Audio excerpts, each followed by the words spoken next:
Hey folks, it's Rob Flux here with another Sunday session, and today we're going to be talking about the do's and don'ts of negotiations, and more specifically, how to negotiate like a pro. Now, this is going to be a very different conversation to what you might be expecting. This is not about how to beat someone down, but rather this is about how to read the room, how to actually get inside their mind, understand what they're thinking, how they're thinking, and the like, so that you can best position your offer in a way that's actually going to be very well received. Now, to help us today, we have Kylie Elwood from Talent Insight Solutions. Now, Kylie's an expert in understanding people's personalities and psyche. She's a master trainer in the extended disc profiling technique. She's an NLP practitioner.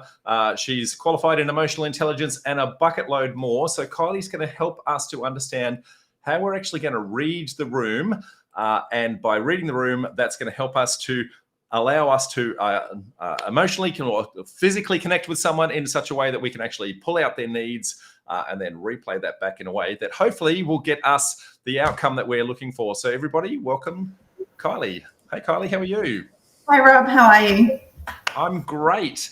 Hell of an intro. Now, when we're talking about I guess negotiations, everyone's thinking about how do I beat them down? How do I actually win the war? And we tend to go in with our I guess our preconceived outcomes in mind and try to ram that down people's throats, and that doesn't generally work, does it? No, that's right. And I think, look, I've been a victim of that. I've done that before. I was previously in sales, and before I started to learn about human behavior and NLP and all of those sorts of things in my sales role, I was taught the skills, but I wasn't actually taught the people skills. So it's really, really important to go in. You know, you do know your outcome, but it's more about an outcome of where you want that journey to go in that relationship, but not putting your own behavioral style onto that person. Because what we tend to do is we tend to communicate with people in a way that we would like to be communicated in rather than how they would like to be communicated in. And that doesn't always work. Absolutely. So now if we get this right, and I say a very big if, it should be able to allow us to actually influence the outcome of the negotiation. It should allow us to frame our questions in a way that allows them to better receive that, and it allows us to actually build rapport and trust quickly and all those sorts of things. So, which then allows them to give away a little bit more of, I guess, their secrets, I guess what the nuggets of gold that we're panning for to see how do we actually position something. So that's what we're going to try and do, is we're going to go through a little bit of a process for people to actually understand how it is that they can actually get to, I guess, better read the room and get and engage in that process. And in doing so, there's a number of steps that really start with getting to know ourselves. Is that correct? Yeah, that's right. So that's the first step, is really starting to understand who you are, what are your natural behavioral styles, how do you like to be communicated with. So we use the DISC model for doing that, and also the emotional intelligence model as well. But what we tend to do is, by understanding ourselves, we can then further take that to understand others as well. So, sorry? I was going to say, let's talk about DISC, because a lot of people might not have heard of DISC. They might have heard of other tools that are very similar. They might have heard of a Myers-Briggs or Clifton Strengths or a number of other ones that are actually sitting out there. But what is DISC? What does DISC actually stand for, and how does it actually work to actually let us understand who we are? Yeah, so there are lots of different models out there, but they're all underpinned by the same work. So the work of Carl Jung and Miles Marston. And so that was all formulated. So Carl Jung looked more at the behavioral sciences and the 4 axes. So he founded that in 1921. And then Miles Marston looked at the 4 dimensions of behaviors. And so that was founded in 1928. So these aren't new technologies. They're not new frameworks. They're they're over 100 years old now. And then from that, Myers-Briggs, DISC, they all formulate their reports or their tools based on that information. So in the DISC world, the D stands for dominance, the I stands for influence, the S stands for steadiness, and the C stands for compliance. So they all have different colors. So the D is a red color, the I is a yellow color, the S is a green color, and the C is a blue color. So I'm sure lots of people have seen different types of reports based on that. And I think we're going to get a little bit more into what they each stand for in a little bit, aren't we? Yeah, absolutely. Well, I know my personality type. I'm extraordinarily high D, and then a little bit of I, and then I'm absolutely nothing else. And so I know by going through this process myself how I can be well received. And someone who is a D is a fast thinker. They're able to make decisions with limited amounts of information. They come across as quite confident. But on the other side of the room, so I like to think of this as balconies and basements. So the balcony is, the good thing. Hey, we're perceived to be a go-getter and really quick-witted. But the basement is the opposite. So he's arrogant. He's opinionated. So quite often, depending upon who we're dealing with, they might see the balcony. They might see the basement. Yeah, that's right. And a lot of it too comes down to that emotional intelligence. So having that awareness of your behavioral style as well. We can have mature and immature levels of each of the behaviors as well, which is what you're talking about, the top level or the basement level as well. And it's around how you're perceived. And the dominant behavioral style, Rob, is the one that is the strongest. And, they are direct and they can come across quite domineering and things like that. So they really do need to have that emotional awareness and intelligence around how that can come across and how they manage those relationships with people around them. So, and they're quite active and fast. So you're probably quite active and fast in how you like to make your decisions and how you like to communicate. Very fast, very, very fast, which means that there are other people that are slow. So I can make very fast decisions and I react fastly. So when I see a mistake, I again react really fast. So I correct that course very fast. Whereas other people take their time, they need to process it, they need all the information. They tend to go internal. So it's understanding that and go, well, I might want the answer fast, but if I'm dealing with someone who wants the information slow, then I've got to give them the time and the patience to actually allow them to do that so they are feeling comfortable. So let's talk about the 4 different behaviors. So let's start with D. We've already touched on that. What are the pros and cons of a D? How do we actually, identify someone that is a high dominant type person? So if it's all right with you, can I just take you back one step? Because we've already touched on it a little bit, and it's the bit about that Carl Jung formulated. So looking at the axis. So it's really important as a first step to understand that, as you've mentioned, we've got those fast paced and then we've got those slower paced. And where does each style fit within that quadrant? So when we're looking at the quadrant, you usually have your D is on the top right-hand side. Your I is on the bottom right-hand side. Your S is on the bottom left. And then your C is on the top left. So at the top of the quadrant, so if we look at the 4 axes that Carl Jung talked about, you've got your task-oriented and thinking-oriented. So they tend to make their decisions based on tasks and facts and things like that. And they're very much thought-provoked. So a lot of the times internalizing some of that information. And sometimes they can come across as being a little bit more reserved or standoffish in how they tend to approach things. Then at the bottom half of that quadrant, we have the I and the S behavioral styles. So they tend to be more kinesthetically driven and people oriented. So they tend to make decisions based more around people. They use language that's around feeling and kinesthetic type things. And they're quite, for want of a better way to say this, they don't mind being touched. So they're very touchy-feely. They're probably the ones that will touch you on the shoulder. And that's really important as well to know about too, because not everybody likes that.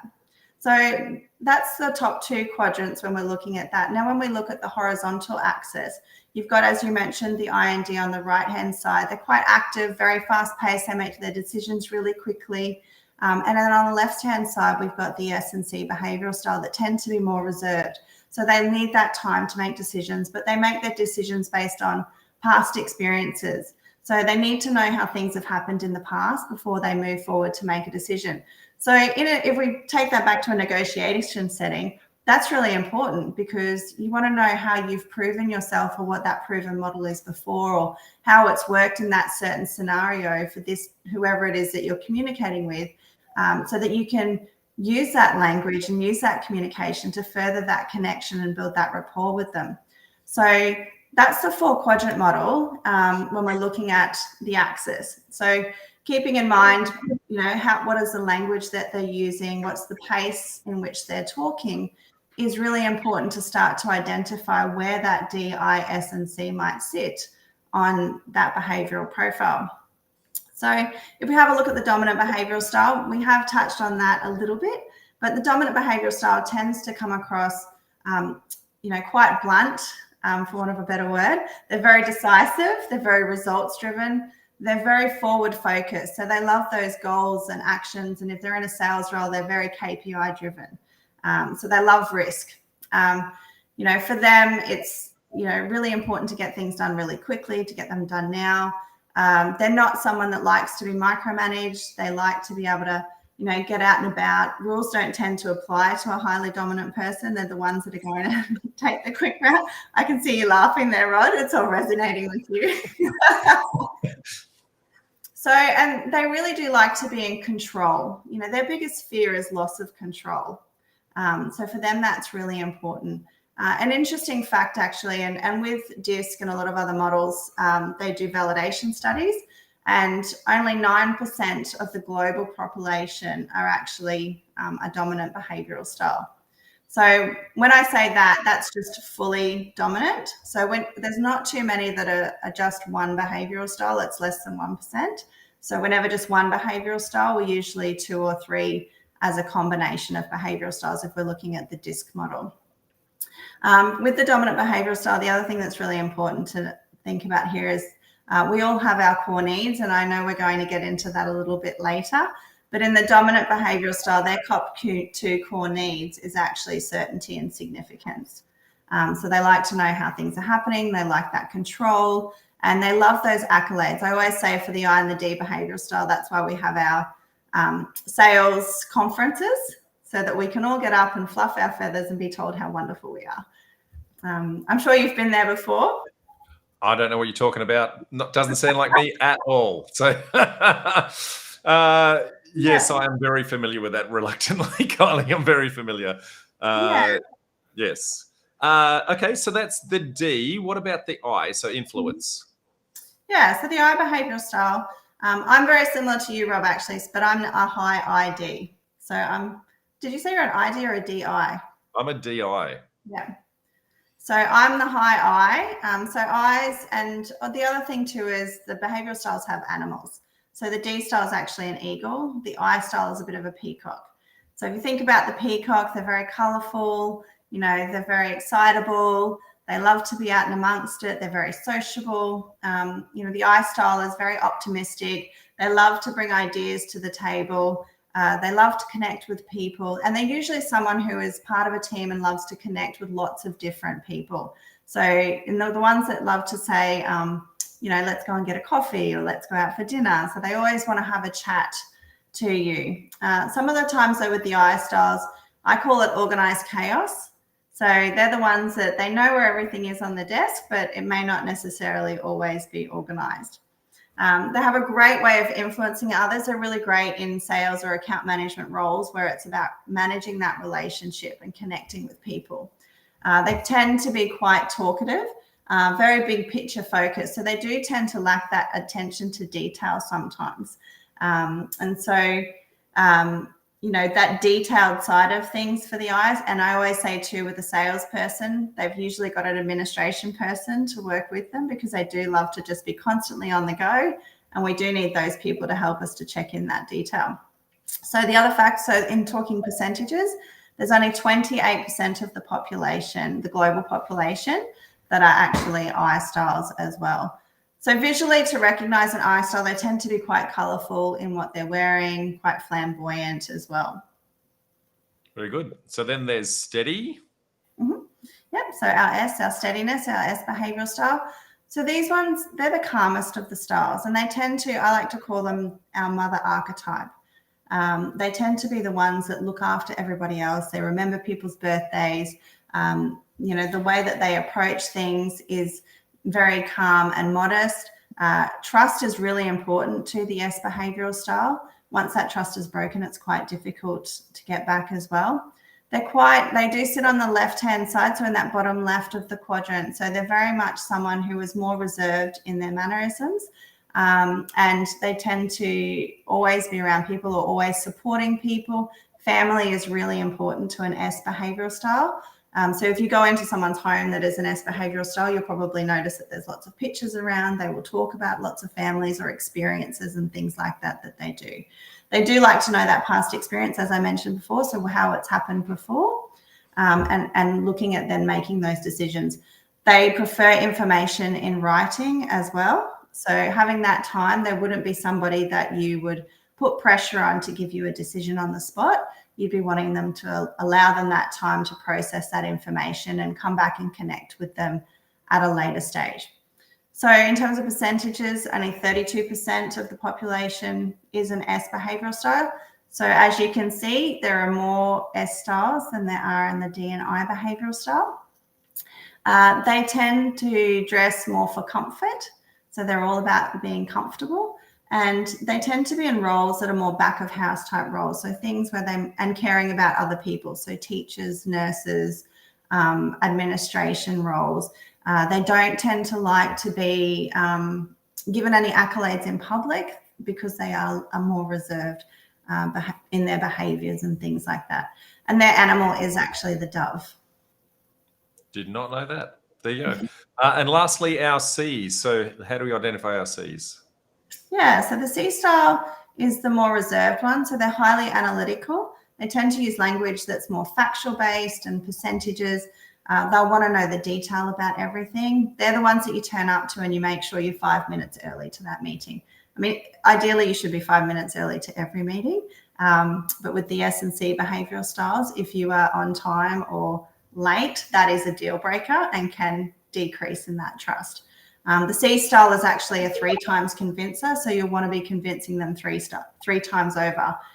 So turning up 5 minutes early to that meeting is really, really important.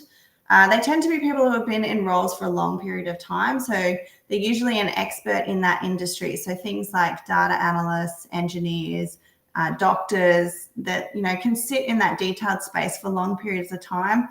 They tend to like to be able to work remotely or individually. They're very exact and structured and process oriented in their approach to things. And they tend to prefer to be given instructions in how they like to operate or how they like to work and things like that. So I guess there's some keys there around how to identify each style. So if you're looking at what type of role they do or what industry they work in or how long they've been there, that's a really great key into, what type of behavioral style they are there. With the C style, they don't like to be pressured. They need that time. They need stuff in writing. So you'll probably send it to them before you get to that meeting. So they've had time to look it over before you get to that meeting. 30% of the population are a C behavioral style. And so you can see the S and C behavioral style have a little bit higher in the percentages there. So that's a key indicator when you're going into, some of your meetings that you might be dealing with an S or a C behavioral style or a combination in there as well. And if you're not sure, it's a good place to start. And then you can always speed up the pace of things as you start to recognize things, to, start to give them a little bit more facts and start to be a little bit more personal touches and all those sorts of things, and then kind of ramp it up as you recognize things. Yeah, that's right. I like to call it the building blocks of communication. You're looking, we're observing, trying to see what we can find first, and identifying through that process. So that's the model itself. And we started by saying we really want to know ourselves and where we fit in that quadrant, because it's when we look at the DISC model, from my understanding at least, and you're the expert here, but my understanding is that the opposite area of the quadrant is the person who's going to see the balcony, the basement side of things more than the balcony. So if I'm dealing with, because I'm high D, if I'm dealing with an S, they're going to see my arrogance and my my pushiness side of things a lot more than anybody else. So I need to be very aware of how I might be perceived by them, so I can then start to match their personality type. That's right, and that's the key. Our opposite behavioral style is the one that we find the most difficult to communicate with. And depending on where you sit on the styles, you might get a different feeling or reaction or a thought to that. Me personally, because I'm such a high ID behavioral style, when I connect with someone who's a high IC, I get a gut feeling. So I instantly know that, because I can sense that standoffishness and that not willing to communicate or forwardly communicate in a way that I like to communicate. And so that to me is an indicator straight off that I need to adjust and adapt how I'm communicating with that person. I think I mentioned to you before, Rob, I actually, in my corporate account management role many years ago, I was managing a customer database of over $500,000 a month, and I actually lost a client. And so I was in telecommunications, communicating with lots of people in, the IT world, which is naturally that high C behavioral style. And so I was communicating in a way that I needed to communicate with rather than how that person needed me to communicate with. And that was probably my first and biggest, and I wouldn't say my last, but I've tried very hard since then to make sure that I've learnt all of this. And, this was my big opener as to why we don't teach people human behavior and how to communicate with people rather than just teaching sales skills. Yeah. So that's us getting to know us. And I guess there's an element of that you touched on very briefly, which is, I guess, the emotional intelligence side of things. So that's us being acutely aware of ourselves and how we're actually perceived. So do you want to talk a little bit about the emotional intelligence side of things? Yeah, so emotional intelligence is really around having that awareness of your own self. And it goes based on the framework of Daniel Goleman's quadrants. So have you heard of Daniel Goleman's? No? Okay. So Daniel Goleman's quadrants looks at this 26 different competencies within the social emotional intelligence framework. And so within that, it's, if anyone's seen it, it's a square box, and you've got you're looking at your self-awareness. So what we want to do is recognize and have a good self-awareness around ourselves. That's the first step.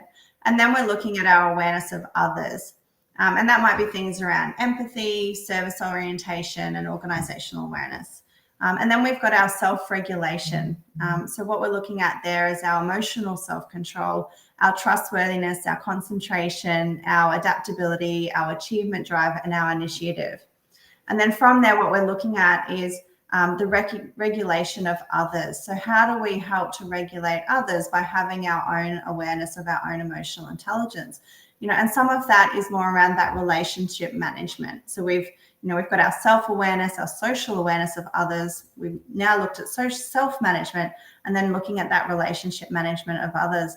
And so that looks more into developing others, influencing, communication, conflict management, leadership, how we catalyze change, building bonds, and teamwork and collaboration.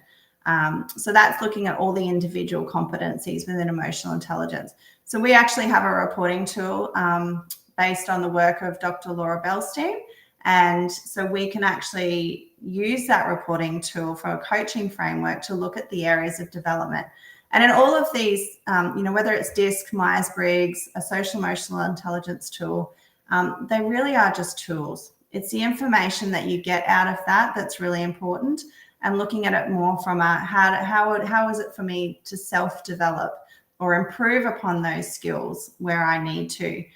We always look at it from that perspective, because I know there's been a really big stigma around psychometric assessments and how they may have been done incorrectly or detrimentally to somebody.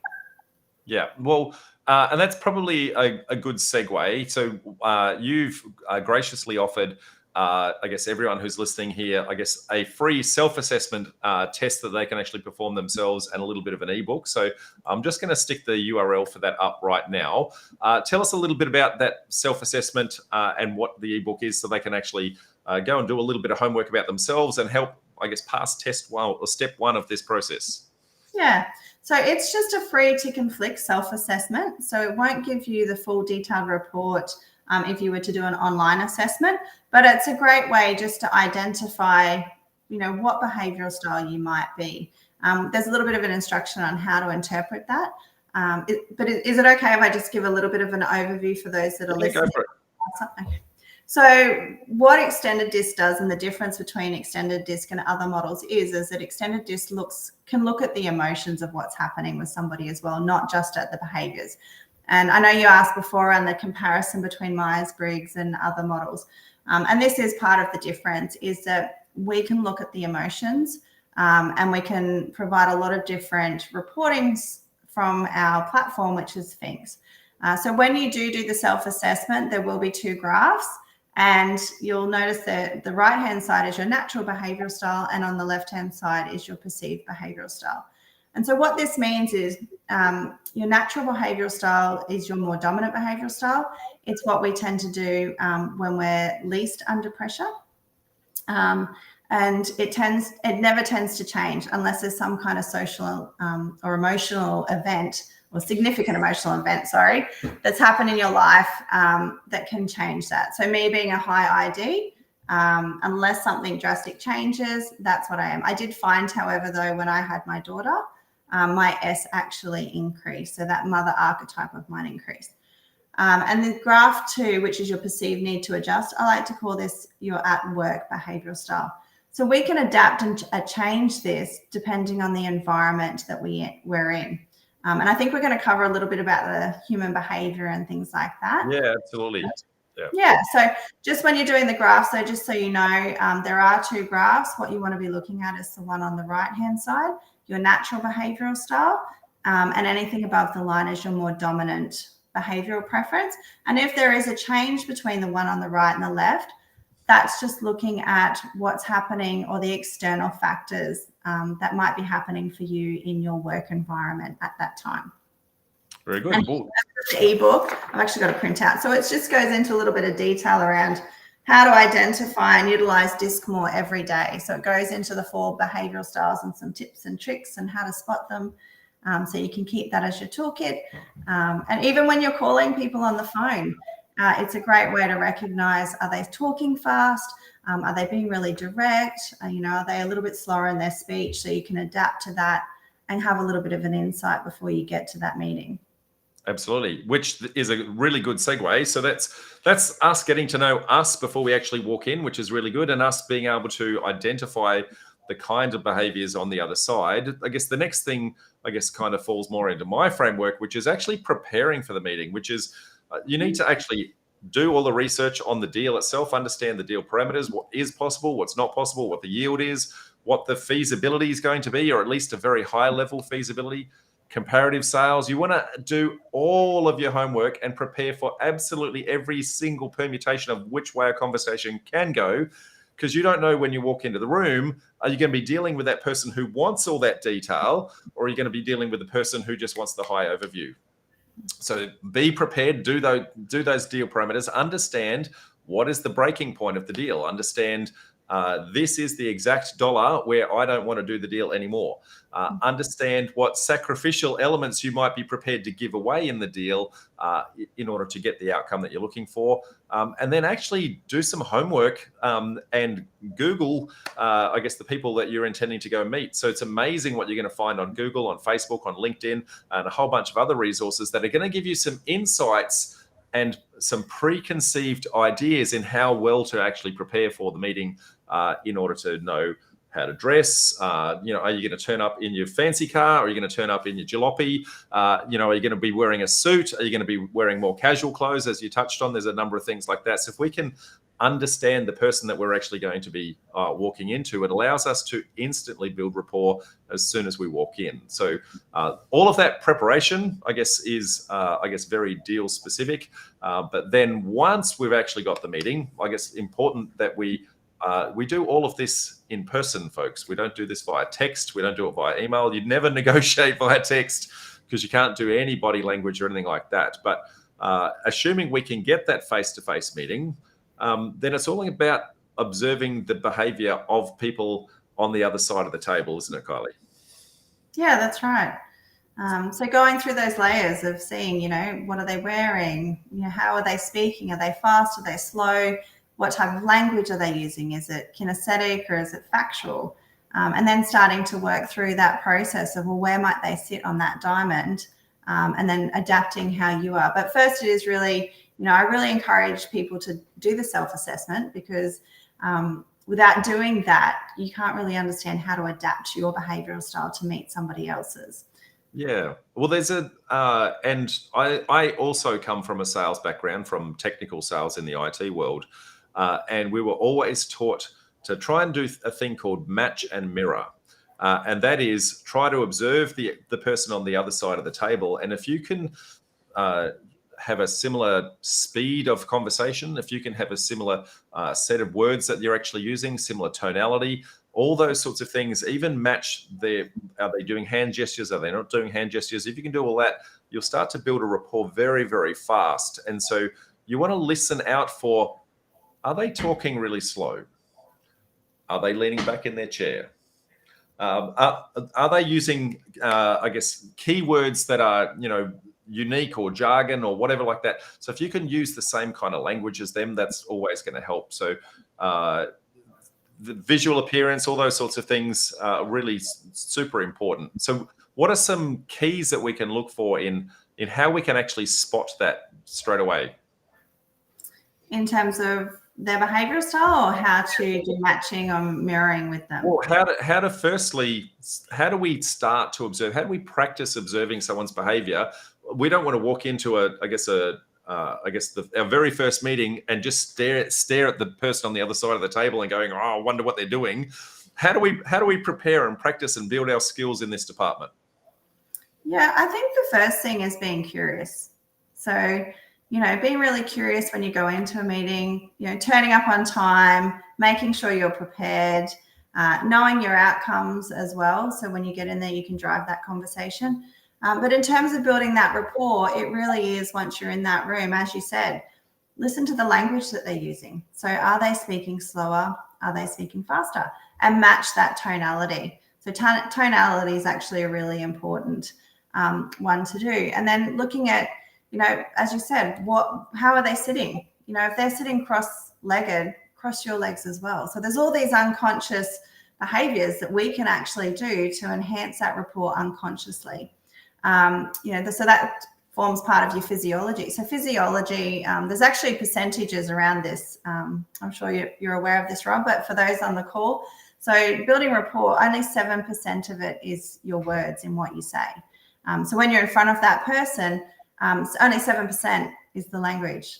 38% is the tonality in how you're actually saying it, and 55% is the physiology. So making sure that you're sitting there in an open body framework, not closed off and sitting back with your arms crossed, is really, really important, because that's showing that you're closed off to that conversation. But what you can do is, if the person you're sitting with is actually doing that, which can be a defensive stance, by starting to match and mirror their behavioral style, so crossing their legs, or you can match their breathing, put your hand on the table in an opposite direction to what they're doing. And you can do it all unconsciously.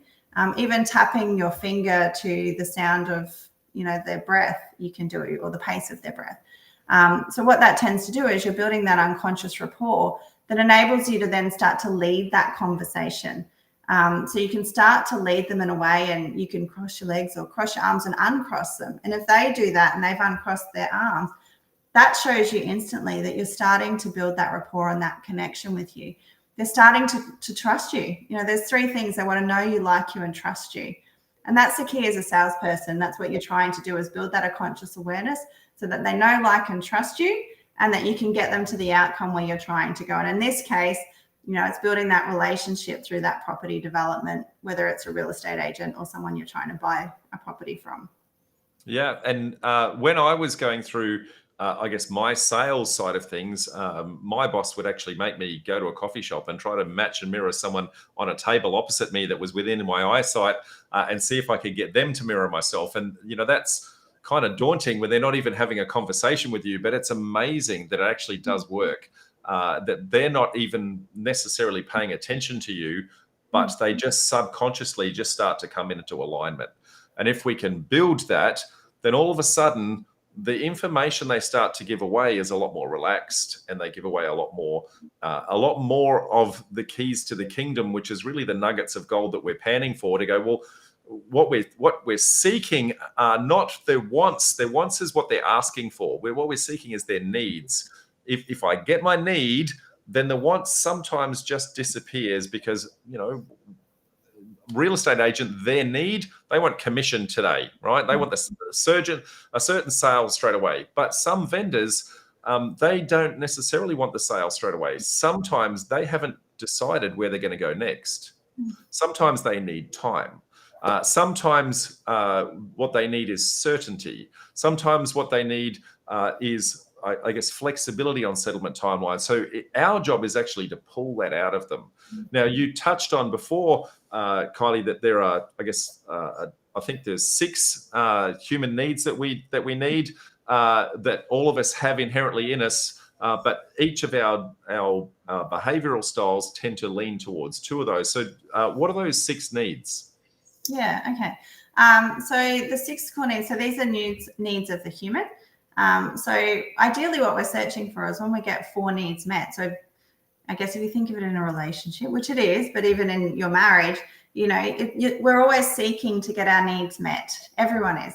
So it's about matching those needs or finding out those needs and how you can meet those needs. So a lot of us, we all have 2 top needs that we're seeking for, and but the 6 needs are, the first one is certainty. So having that assurance, looking to avoid pain, gaining pleasure, knowing the outcome, that's a need for certainty. The next one is uncertainty and variety. So they need that unknown, that change, and that stimulus happening in their life. Significant, so that feeling of being important or unique is really important to them, or to feel needed. Connection and love is the 4th need. So having that connection or closeness or union with something or someone is the 4th one. And then the last 2 are more needs of the spirit. So those are, so number 5 is growth. So that's that expansion of capacity or capability or understanding. And then the 6th one is contribution. So a sense of service, if you like. So when we're looking at the DISC model, the top 2 needs, I think I've already mentioned, of the D style was certainty and significance. The I style is uncertainty and variety and love and connection. The S style is love and connection and certainty.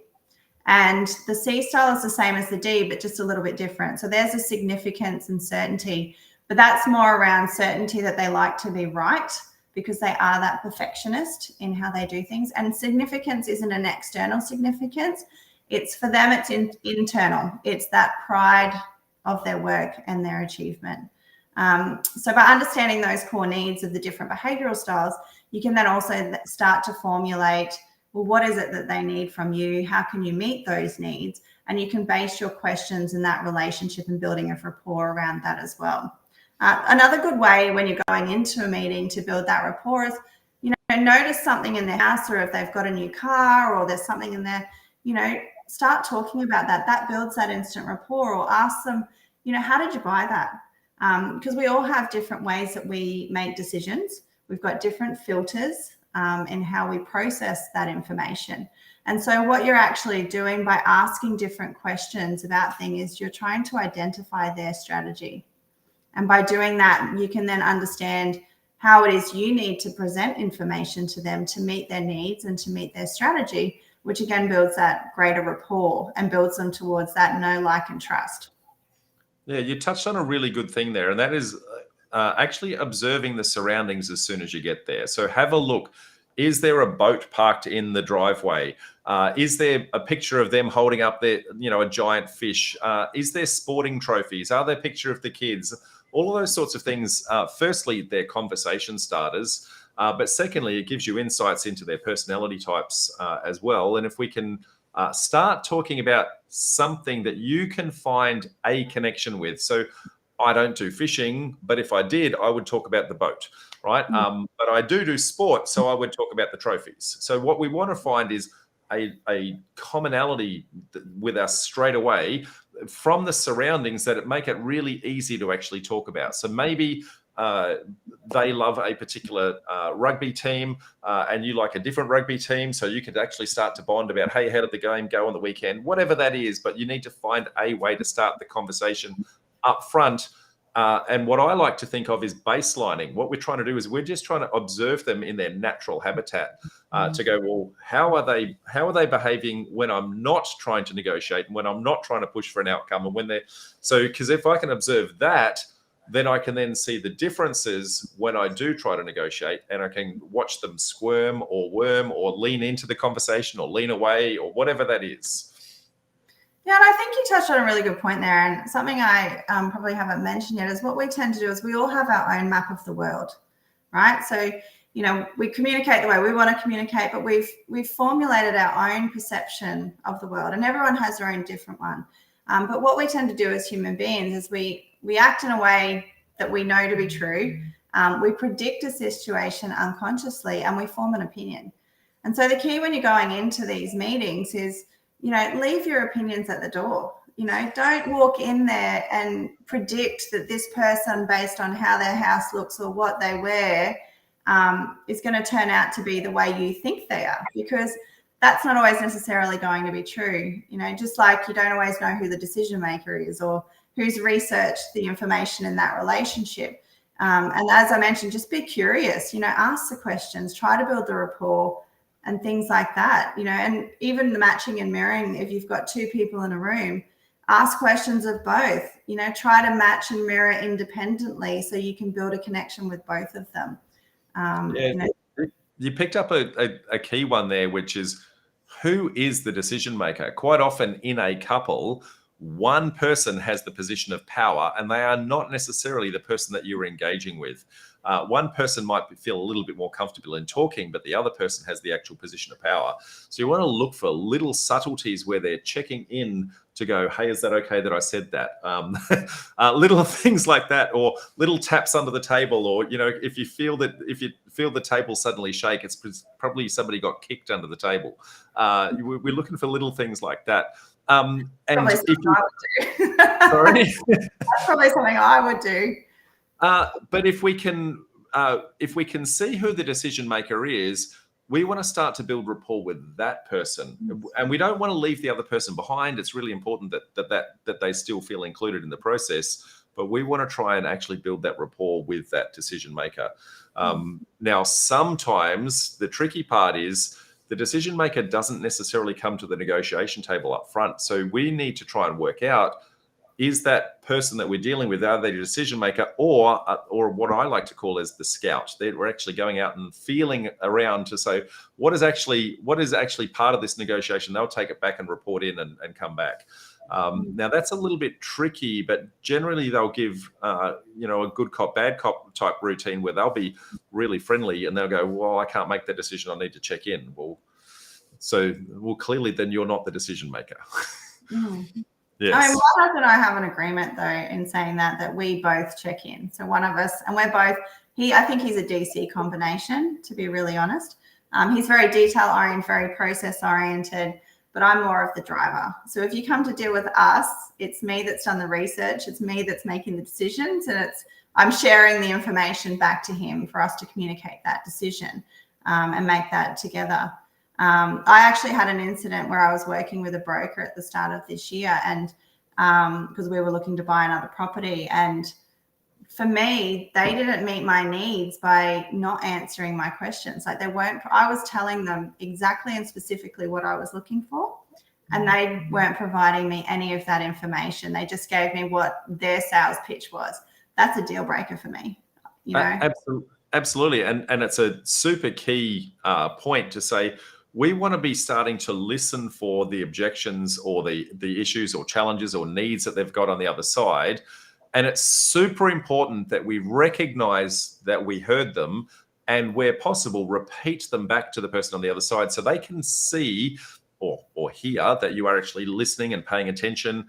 Now, when I like to play it back, in a way that says, well, whatever your issue was, if I was able to solve that, would you be in a position to move forward with this outcome?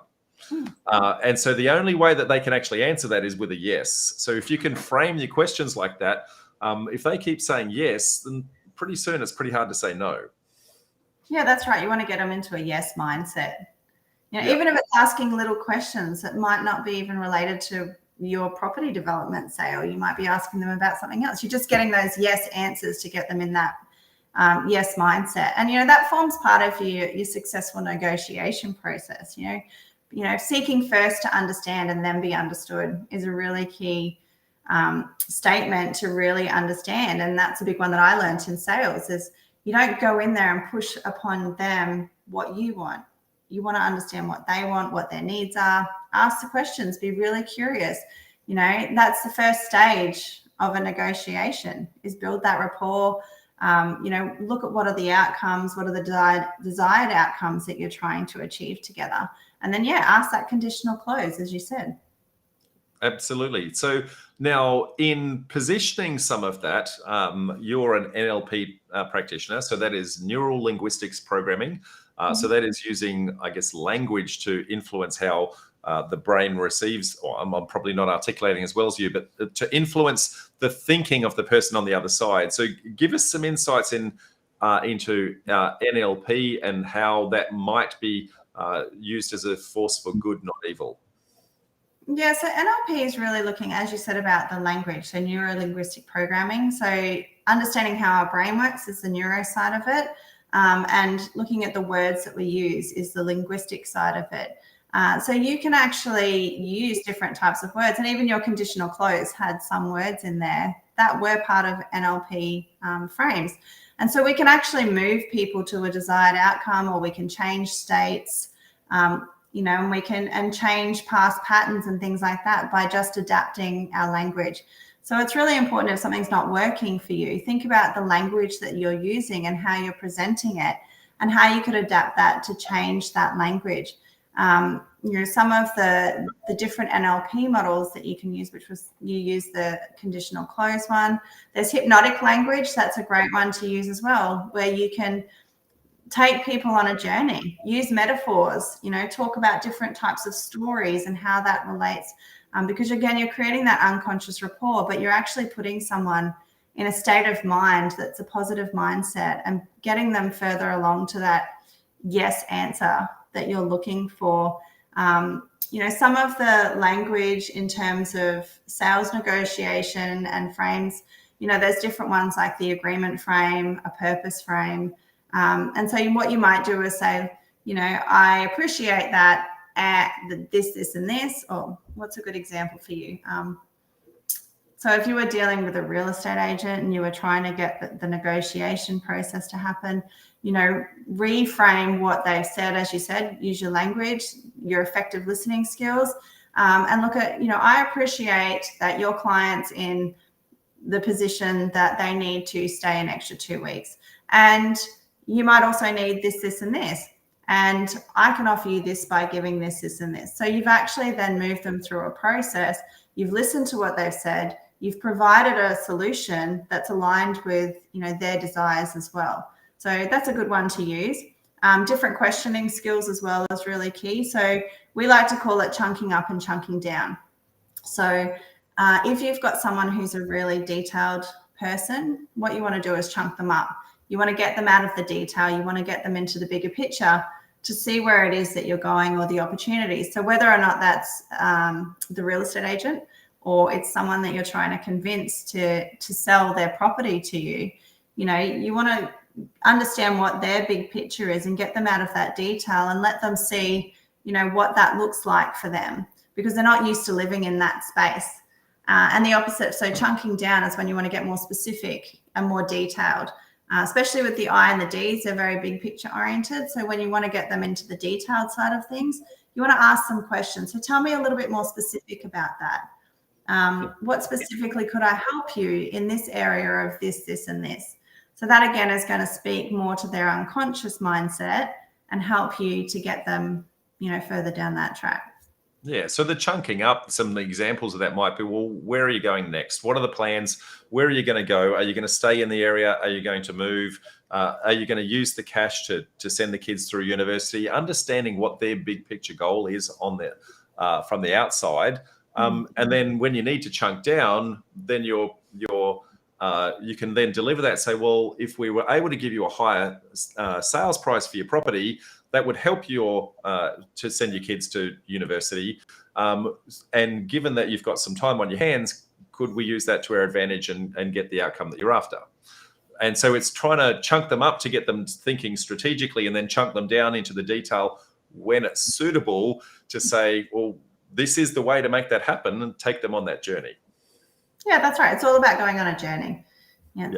That's what language does. It takes you on a journey. I was actually speaking to this is a little bit off track, but I was speaking to my daughter's maths teacher the other day, and he was explaining how relatable language is in maths. So, just to get that outcome, language was really important in how to read that. So, the ability to read, understand, and observe and translate language is really key in lots of different areas to get you to a desired outcome.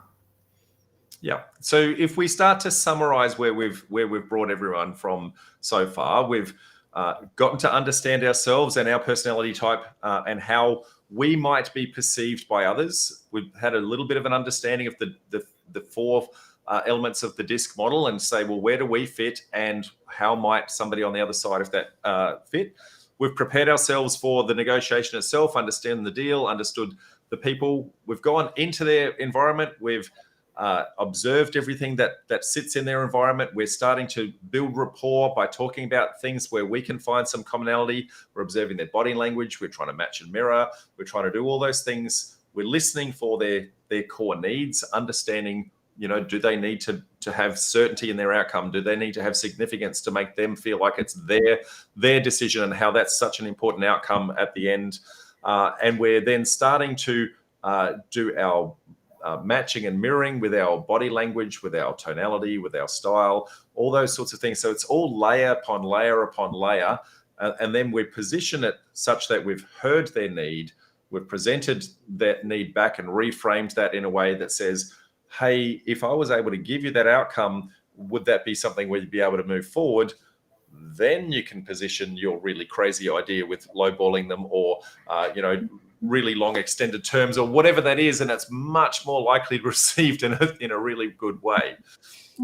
Did I miss anything in all of that? No, I think you did a great retrack of everything that we've covered today. So. That's fantastic. Now we are going to go out to Facebook land and see if we've got some questions live from the audience. But before we do, are there any tips and tricks, I guess, that you would give to people, I guess, as some closing thoughts? And in doing so, I'll refresh that link for that free self-assessment and ebook if anyone is interested. But any tips and tricks in how somebody might go and start this process?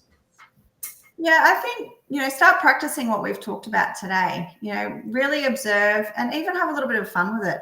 When you watch a movie next, see what different behavioral styles, because they tend to make movies based on, all the different behaviors. Start watching, or even with your partner or your kids, start practicing some of it. Listen, look at what they're wearing. What's the type of language that they're using? What speed are they talking at? Are they fast or are they slow? And then start to practice that and build up that skill. I think that's really the best place to start.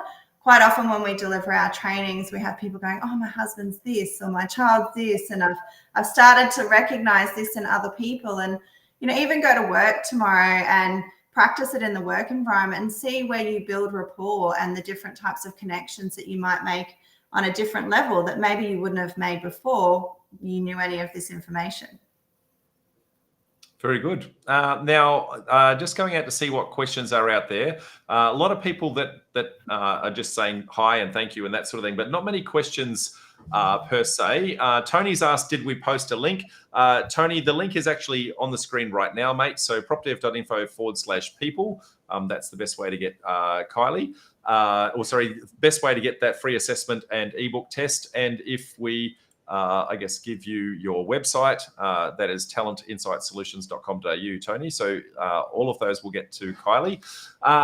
Next question is from Arun. Arun says, are there any tips on handling negotiation with agents on the phone with no benefit of sight?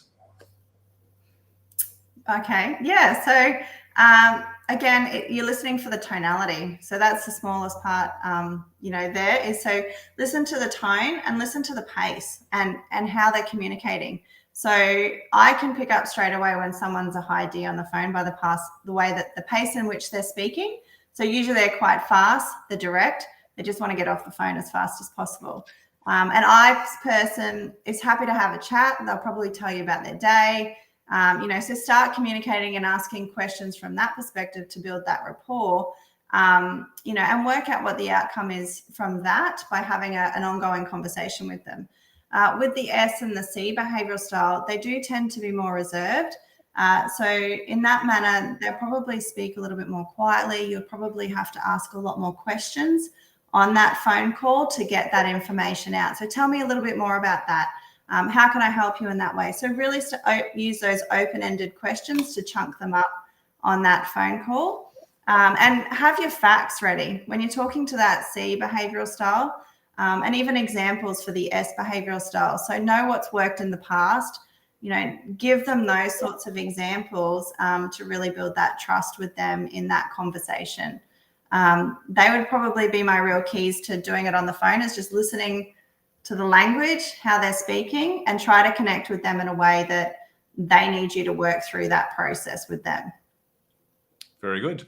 Now, Felicity's got a very technical question. She's clearly gone and grabbed that free resource already and started to do some scoring by the look of it. So her question is, on the DISC scoring sheet, some of the answers have a dash instead of a letter. How do I score these? You just don't put anything. It means there's no result for that. So the idea is, once you've done all of them, you'll get to the end and you'll have to tally up the D, I, S, and C for most, and the D, I, S, and C for least, and then you'll draw a bit of a graph. Okay, very good. Then Tony's got a question. Can you also give or recommend some resources online that we may be able to use? Is that to purchase or information? I'm going to suspect that Tony's asking, like, how does he do an online DISC, something like that, or how does he engage with someone like yourself to actually get the DISC profile done, and then a little bit of a breakdown on that? Yeah, sure. So we actually do that. I'm a master trainer of extended DISC, so I'm accredited to deliver training to accredit people in DISC. We also deliver training. We also provide detailed reports, which can be varied depending on the type of role. We can do team reports and things like that. But if you contact me, I'm more than happy to have a conversation. And if there's more information or resources, I'm more than happy to share that once I understand a little bit more about what kind of information you would like. Very good. So a couple of comments about great session, that sort of thing. Jan says sorry that she's missed it. She will watch the replay and promises to do that. Tomas says great session, nice freebies, can't wait to fill out the DISC form. Dan says thanks for the presentation, Kylie. If I'm mirroring someone, what do you do if they catch you out in copying them? Just have a laugh. Try something different. I guess you identify that. Not too often do people bring it up, but if they do, I just have a laugh about it. Say, it's just sales. I do it unconsciously. I didn't realize I was doing it. That's kind of how I handle that situation. But you would probably need to gauge the room, but it might be a great icebreaker and a way to break the state if the conversation's getting pretty intense. Or it could be a good way to recognize that you're actually in rapport with that person because they've actually recognized it. Yeah, well, are they laughing at you or are they angry at you? That's probably a good insight into that. Okay, we don't appear to... Why are they angry, I guess, and then use that and part of your questioning to get them back into rapport. How do you work through it? Yeah, absolutely. We don't appear to have any more questions, Kylie. So thank you very much for a fantastic session. If anyone is looking to understand themselves a little bit better, understand how to, I guess, better engage in the negotiation process just by understanding how to build that rapport and behavior, reach out to Kylie at Talent Insight Solutions, and she would be more than happy to help you out. So Kylie, thank you very much for your time. And until next time, folks, we'll see you on the next Sunday session. Okay, bye for now. Thanks, Rob.